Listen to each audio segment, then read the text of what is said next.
Alors, ça sera PSG Marseille. Non, c'est pas ça.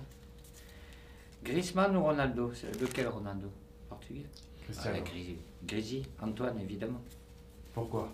Bah, parce que c'est Antoine. Il est français et je suis français. Nous sommes tous fiers d'être français. Ils n'ont pas les mêmes qualités. Est-ce que dans une équipe, on utilise Griezmann différemment de Ronaldo? Ils n'ont pas le même âge non plus. Il y en a un, Ronaldo, il y a beaucoup plus de temps qu'il est là, qui prouve sa régularité au plus haut niveau. Antoine, ça fait 2-3 ans. Je suis sélectionneur de l'équipe de France. Si j'étais sélectionneur du Portugal, peut-être que je dirais des choses différentes. Oui, c'est ça. Antoine, vous le connaissez un peu mieux aussi personnellement. Oui, oui, oui. Et puis, c'est un joueur très important pour nous. Qu'est-ce donc? Le club que vous rêvez d'entraîner? Il y en a déjà eu des beaux. Il y a déjà des Oui, oui. prestigieux que vous avez eu l'occasion d'entraîner. Tout à fait, oui. Est-ce dont j'ai porté le maillot en tant que joueur aussi. Ouais. Non, non, après, je suis pas... Non, il n'y a pas un...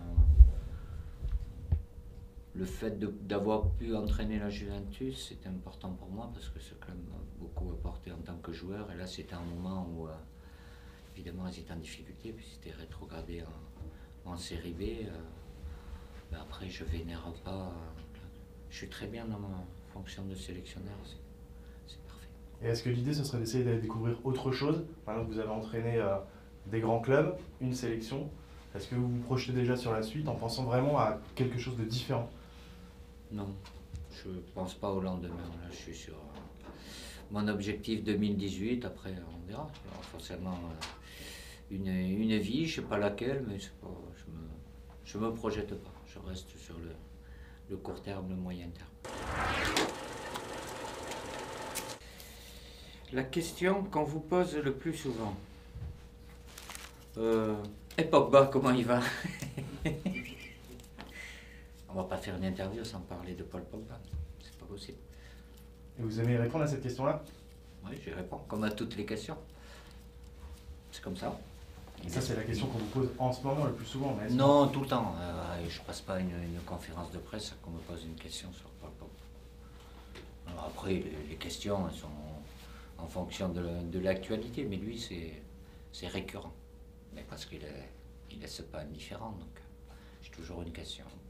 On attend plus, est-ce que c'est oui? Ouais. Vous comprenez les attentes qu'il y a autour de ce genre-là?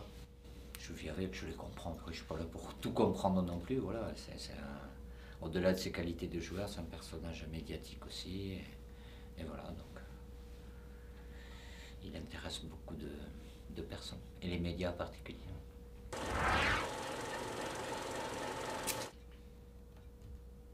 Ah non, je vais changer. C'est quoi? Citer 3 joueuses de l'équipe de France. C'est l'équipe de France A féminine. Oui, l'équipe de France A féminine.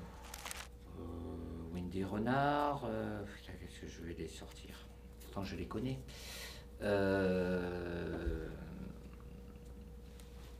Gaëtan Tinet. Voilà, ça fait 2. Voilà. Non mais je les connais en plus. Le Sommer. Ouais. Qu'est-ce qu'il y a encore? Bon, j'en suis à 3. Hein. Ouais. Bon, ils font partie des meilleurs en nation et j'espère que ça va bien se passer cet été avec Olivier Chouasny à leur tête et qu'ils feront un bon championnat d'Europe. Quel numéro des champions du monde vous n'avez plus? J'ai jamais tout su, hein, pour la simple et bonne raison qu'ils changent sans arrêt. Mais la question en gros, c'est est-ce qu'il y a un joueur de l'équipe de France de non. 98 de l'époque avec lequel vous n'avez plus forcément de contact? Ah ben on peut ne pas se voir. On a fait dernièrement un dîner entre nous, on était, ceux qui étaient disponibles, on était des 22, puisqu'on était 22 à l'époque.